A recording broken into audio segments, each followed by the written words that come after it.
मैं हूं नवीस सती और जैसे कि आप जानते हैं कि हम बात करें आम इंतखाबात 2024 जो होने जा रहे हैं उसमें हम रोज़ाना की बुनियाद पर कोशिश कर रहे हैं कि आपको पाकिस्तान भर के तमाम जो हलके हैं उनकी ताज़ा तरीन सूरत बताएं। इस वक्त मुस्लिम लीग नून के क्योंकि टिकट्स जारी होने को हैं, उम्मीदवारों से इंटरव्यूज़ तक ले लिए गए हैं, कुछ मामला चल रहे हैं और उससे पहले कमेटियाँ बनी, जो कोऑर्डिनेटर्स बनाए उन्होंने भी डेटा दिया।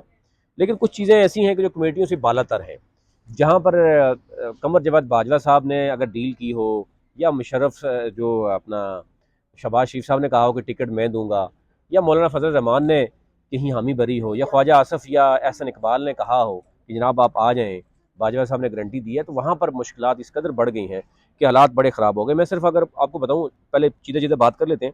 इस वक्त सूरत हाल यह है कि लाहौर में गमसान की लड़ाई चल रही है, उसके ऊपर मैं आपको पूरा डिटेल बताऊँगा। फैसलाबाद में जो कुछ चल रहा है, राणा सनाउल्लाह के खिलाफ भी बड़ी भरपूर कंपेन चल रही है, आज़ाद ग्रुप बनाए जा रहे हैं, गुजरांवाला में यही पोजीशन चल रही है। आल्दो के मुस्लिम लीग उनका गढ़ है, लेकिन एक एक हल्के में बहुत से लोग हैं और कुछ लोग वो हैं जैसे राजा रियाज जैसे लोग जो 20 लोगों को वो लेके आए हैं। फिर इसी तरह जो रजीम चेंज के बाद बहुत सी चीज़ें हुई हैं, आप जानते ही हैं। मैं आज बात करूंगा, एक तो जेलम में इंतहाई शदीद किस्म की लड़ाई चल रही है, पूरी डिटेल से आपसे शेयर करेंगे। अगर अटक की बात करूं, अटक में भी हालात वो जो है वो चेंज नहीं है। आल्दो के नून लीग के शेख आफ्ताब जो हैं और दूसरे हल्के में 49 में वो हैं। अच्छा, इस्लामाबाद की बात करें, वहाँ पर भी वो गमसान की लड़ाई है, लेकिन क्योंकि एक एक हल्के में कम से कम दो दो तीन तीन हल्कों में डिटेल में बात कर सकता हूँ। जेलम की बहुत से लोग जानना चाह रहे थे, मैं बात जेलम पे मुकम्मल करता हूँ, लेकिन मैं आपको बता दूँ इस्लामाबाद में तीनों यानी 46, 47, 48, अब 47, 46 में जो है वो मामला चल रहे हैं कि मुस्लिम लीग नून के दो तीन बंदे मजबूत आ गए। कोई कह रहा है मैं नवाज शरीफ का बंदा हूँ, कोई कहता है जनाब मैं लंदन में मिल के आया हूँ। इसी तरह 47 में कोई 12 लोग मैदान में आ गए हैं। वहाँ पर डॉक्टर फजल चौधरी जो है वो चाह रहे मैं आ जाऊँ, वो अपना हल्का जो है वो एक कमज़ोर तरीन जो है उम्मीदवार को चाहते हैं कि वहाँ पर उसको टिकट मिले। तो यूँ इस्लामाबाद में भी लड़ाई शुरू हो गई।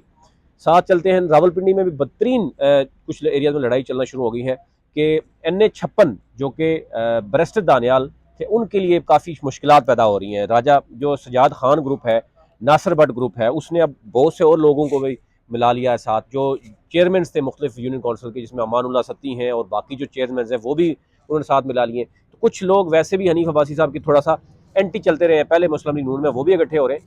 तो यूँ वहाँ पर भी बड़े मुश्किल हैं। NA 57 में भी कुछ चीज़ें चल रही हैं, NA 53 में भी कुछ चीज़ें चल रही हैं कि जनाब पैसे के वोट, पैसे को टिकट दिया जाएगा या उम्मीदवार उसको दिया जाएगा। चकवाल में भी यही सूरत चल रही है। MPS में गमसान की लड़ाई चल रही है, ऊपर भी चल रही है। हाँ, जेलम की बात करें, क्योंकि जेलम में पहले भी हम थोड़ी सी सरसरी सी बात की थी, डिटेल में बात नहीं की। जेलम में मैं ज़रा डिटेल में बात कर लेता हूँ, उसके बाद हम फिर आ जाते हैं बाकी जो हल्के हैं। अगर टाइम बचता तो फिर हम उस पर चले जाते हैं।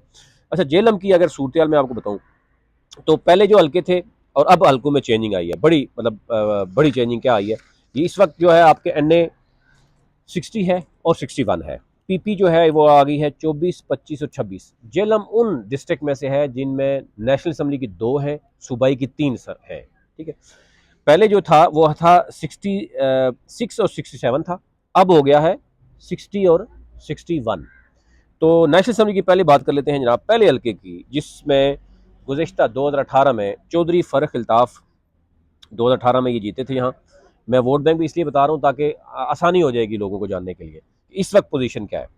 यहाँ पर चौधरी फ़र्रुख अल्ताफ़ ने लिए थे, PTI के प्लेटफॉर्म से आए थे, इनका ज़ाती वोट बैंक भी है, ये भी आपको पता है। 1,12,725 वोट थे। और चौधरी नदीम खादम ने लिए थे मुस्लिम लीग नून के प्लेटफॉर्म से 93,000, एक अच्छा वोट बैंक लिया था, यानी आप अंदाजा कर सकते हैं बेहतरीन मुकाबला किया था। TLP ने भी भरपूर तरीके से यहाँ पे कंपेन की। खालिद तनवीर साहब जनाब 29,700 वोट ले गए थे। बाकी 26,000 वोट एक इंडिपेंडेंट थे, चौधरी मोहम्मद सकलैन, ये भी ले गए थे। उसके अलावा जो है पीपल्स पार्टी यहाँ पे 5वें नंबर पे है, 5,000 वोट लिए। बाकी MMA 1320 लिए जनाब मतलूब अली मुजाहिद साहब ने। बाकी इंडिपेंडेंट है 1,000, 2,000 वोट उन्होंने लिए हैं। अच्छा, इस पोजीशन इस वक्त इस हल्के की क्या है? खौफनाक किस्म की लड़ाई इस हल्के में चल रही है इस वक्त। यहाँ पर जिन्होंने टिकट अप्लाई किया, पहले मैं आपको वो बता दूँ कि जनाब एक तो ये है कि दीना से जो है महर मोहम्मद फयाज हैं, XMP भी हैं, काफ लीग में भी रहे, पीपल फिर उधर चले गए। अच्छा, दूसरे नंबर पे हैं चौधरी फ़र्रुख अल्ताफ़, फिर है जनाब चौधरी नदीम खादम, और फिर है जनाब बिलाल अज़हर कियानी। अज़हर कियानी साहब के ये जनरल रिटायर्ड अज़हर कियानी साहब के साहबजादे हैं। बाकायदा तौर पर ग्राउंड पे इनकी पोजीशन उस तरह नहीं है, लेकिन फ़िलहाल मामला ये है कि वो भी कह रहे हैं जनाब मैं बड़ा मजबूत उम्मीदवार हूँ। और ज़ाहिर है अब क्या तस्वीरें आ रही हैं तो फिर आला क़यादत के साथ तो कुछ नहीं बात चलती है। अच्छा, यहाँ पे 2-3 किस्म की चल रही। चौधरी फ़ारूक अल्ताफ़ जो है पहले काफ लीग में रहे, फिर पीपल्स पार्टी में आए, फिर पीटीआई में गए, पीटीआई में रजीम चेंज के बाद वो नून लीग में चले गए। एक तो ये आपको जहन में होनी चाहिए कि रजीम चेंज के बाद नून में आए। अच्छा, अब इनमें इसकी बात ये हो रही है कि जनरल बाजवा ने खुद गारंटी दी है ज़ाती तौर पर, अब वो नहीं रहे और उनके खिलाफ आपको पता है गुफ्तगू हो रही है। और आज़ाद ग्रुप्स हर हल्के में इसलिए बन गए हैं, उन्होंने कहा जी राजा रियाज जैसे बंदे आप लेके आ गए जिनका जो नून लीग को गंदी गालियाँ देते थे, आप मरियम के बारे में अल्फाज सुने क्या राजा रियाज कहते थे और ये लोग क्या क्या गुफ्तगू क्या करते थे। अब वो नून लीग के वर्कर्स जो हैं, अब वो कहते हैं जी फ़ारूक अल्ताफ़ साहब जब मुशर्रफ दौर में थे तो हमारे खिलाफ पर्चे भी होते थे।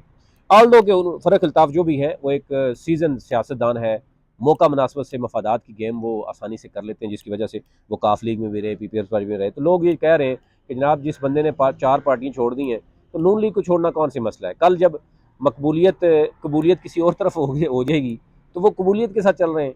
काफ लीग की कबूलियत थी, मकबूलियत तो नहीं थी, तो कबूलियत की तरफ चले गए। फिर पीपल्स पार्टी आई, जब बीबी साहिबा की शहादत हो गई उस वक्त पीपल्स पार्टी की कबूलियत हो गई। फिर पीटीआई की कबूलियत 2018 में हुई और अब नून लीग की कबूलियत की बात की जा रही है। तो यूँ वो नून लीग में आ गए। लेकिन इसमें एक बात यह है कि आर्मी अगर एक्स आर्मी चीफ ने उनको ये वादा किया, फिर ख्वाजा आसिफ उस वक़्त वज़ीर दिफ़ा थे, उन्होंने भी किया। फिर कहा जा रहा है राणा सनाउल्लाह जो इस वक्त पंजाब के सदर हैं उन्होंने भी किया, फिर फजल रहमान ने भी किया, एहसन इकबाल भी इसके गवाह हैं। अब ये बातें हो रही हैं। अच्छा, अब आ जाते हैं जनाब इनके साथ कितने ग्रुप हैं, बाकी लोग कौन कौन से हैं। अब ये जो एक तो ये बात बताई थी चौधरी सईद इकबाल जो एक्स एमपी हैं वो भी इनके ग्रुप का हिस्सा बन रहे हैं। बरी इमाम वाले जो हाफिज एजाज जंजुआ हैं वो हैं, जो राय सरफराज के साथ मिर्ज़ा राशिद नदीम जो है ये वो इनका ग्रुप है जो है। अब चौधरी नदीम और बताया जा रहा है कि बर्फ़ पिघल रही है काफ़ी हद तक चौधरी नदीम और बिलाल अज़हर कियानी की, कि ये एटलीस्ट जो है बिलाल अज़हर कियानी साहब ये समझ रहे हैं कि अगर टिकट चौधरी अल्ताफ़ की तरफ गया वो तो लिफ्ट नहीं करा रहे इनको, तो अब ज़ाहिर है जो वो ये समझ रहे हैं कि ये 2 ग्रुप अगर एक तरफ होते हैं तो शायद कहीं और मतलब मैनेज किया जा सके। अच्छा, अब इस ग्रुप में अगर हम देखें तो ये कहा जा रहा है कि चौधरी फ़ारूक अल्ताफ़ को तो लाज़मी एडजस्ट किया जाएगा।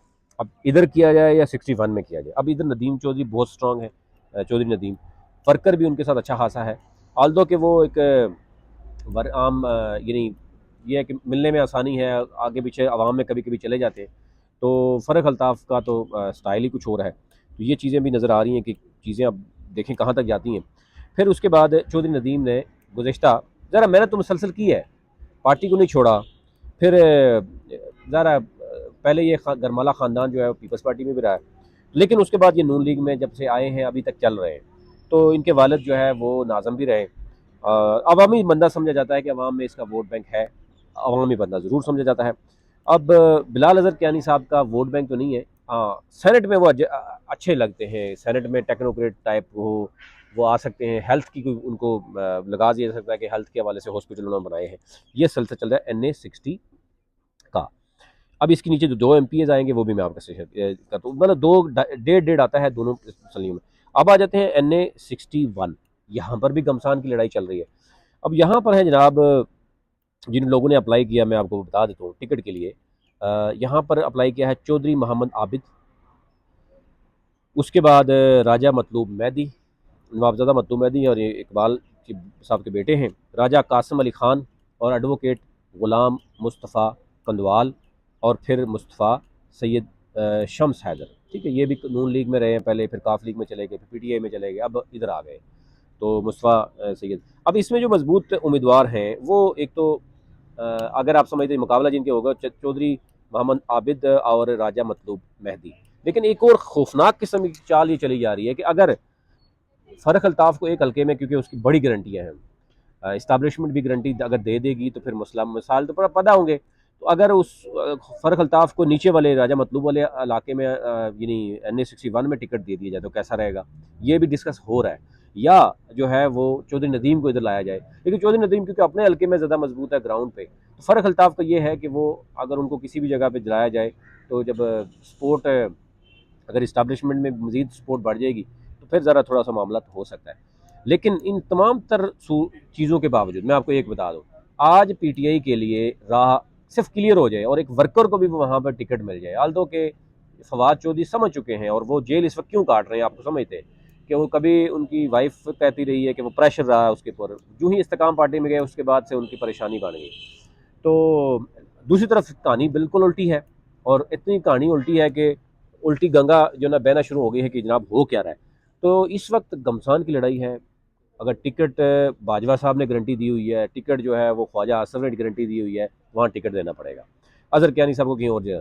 हाँ, दूसरे में नदीम को एडजस्ट, दो बंदों को एडजस्ट करना मुस्लिम लीग नून के लिए थोड़ा सा मसाइल कर रहे हैं। अगर इन लोगों को ना किया गया, जो दो तीन बंदे जो जो डंट डाल सकते हैं वो है इस हल्के में 5061 में जो मतलूब मैदी हैं, उनका बैकग्राउंड, और जो इस वक्त ग्राउंड पे है चौधरी नदीम है और फ़रक अल्ताफ़, ये तीनों बंदे नून लीग के लिए दर्द सद बने हुए हैं। बाकी अजहर कियानी साहब को अगर वो कहेंगे जनाब आपको एडजस्ट कर लेंगे सेनेट में, लेकिन वो भी भरपूर तरीके से कह रहे हैं टिकट उनको भी मिलेगा। अब आ जाते हैं नीचे जी। मैं कोशिश करूंगा इसको भी वाइंड अप करूँ, बहुत लंबी हो जाती है वीडियो। PP24 में आएंगे राजा मोहम्मद अवैस खान, महर मोहम्मद फयाज और गुलाम हुसैन कियानी, ये तीन बंदे हैं। अच्छा, राजा मोहम्मद अवैस खान के बारे में ये बताया जा रहा है, हमारे ज़राए बता रहे हैं कि वो चौधरी फ़रख अल्ताफ़ के बंदे हैं। मजबूत जो इस वक्त है वो महर मोहम्मद फयाज है। इस वक्त जो मजबूत हमारे पास जो है, चीज़ें सियासत में बदलती रहती हैं, कल कुछ और हो जाए तो आप कहेंगे आपने कहा था। तो मैं पहले पेश की माजरत इसलिए चाह रहा हूँ कि कोई नाम गलत हो जाए, किसी के बारे में गलत वो कर दें। ज़ाहिर है हम भी हमारे भी सोर्सेज होते हैं, तो सोर्सेज कभी कभी गलत भी इंफॉर्मेशन दे देता है। ये उसका दीन ईमान की बात है, तो हमें कई चीज़ों में देखना पड़ता है। तो दो तीन बंदे होते हैं, हम कोशिश ज़रूर करते हैं कि उनसे भी चीज़ें जानें। तो 80-90 का फ़र्क हो सकता है, बहुत ज़्यादा फ़र्क नहीं हो सकता। 25 में आ जाए जनाब, चौधरी सईद इकबाल हैं, चौधरी लाल हुसैन है, चौधरी लाल हुसैन, अच्छा चौधरी सईद इकबाल, चौधरी लाल हुसैन है। फिर है चौधरी मोहम्मद बूटा जवेद हैं और कामरान हयात हैं। फिर राशिद नदीम है। राशिद नदीम पिछले ये एक्स जो चेयरमैन बल्दिया भी रहे, और कामरान हयात यार इन्होंने अप्लाई किया लेकिन इतना ज़्यादा वो इनका मामलात नहीं है, लेकिन वर्कर ज़ाहिर है कुछ ना कुछ समझते हैं कि जनाब कोई तो आ रहा है। चौधरी मोहम्मद बूटा जवेद हैं, और मुकाबला जो सख्त मुकाबला है वो चौधरी सईद इकबाल और चौधरी लाल हुसैन का है। चौधरी लाल हुसैन क्योंकि सीजन और पुराने सियासतदान हैं, इसलिए उनके बारे में ये कहा जा रहा है कि वो ज़रा है कि उनके बारे में। इसी तरह चौधरी आबिद जो है, अगले हल्के में चले जाएँ तो PP 25 में चले जाएँ, अगर 26 में जो है मुकाबला है जनाब, एक तो है कर्नल रिटायर्ड जायद हुसैन शाह साहब हैं। ये लंदन में मुलाकातें करके तस्वीरें भी लगाई हैं इन्होंने, तो ये शो करने की कोशिश की है कि जनाब मियाँ साहब उनको चाहते हैं। लेकिन नासिर महमूद, क्योंकि अभी रिसेंटली इन्होंने इलेक्शन जीता था, जब MPA की सीट छोड़ी थी, आपको याद होगा PTI ने, वहाँ पर PTI की हुकूमत में नून लीग ने वो टिकट सीट निकाली थी। ये यानी PTI की हुकूमत में नून लीग की सीट निकाल कर अगर एक शख्स आता है, उसको अगर टिकट नहीं दिया जाता तो फिर क्या हो सकता है, ये गड़बड़ हो सकता है। यानी हो, यह सूरत है। आपसे ये चाहेंगे कि हमारे जो डिजिटल प्लेटफॉर्म है नवीस सदी के नाम से, आपको यूट्यूब, फेसबुक, टिकटॉक हर जगह मिलेगा, उसको ज़रूर सब्सक्राइब कीजिए और बेल आइकन को ज़रूर क्लिक कीजिए। अल्लाह हाफ़िज़।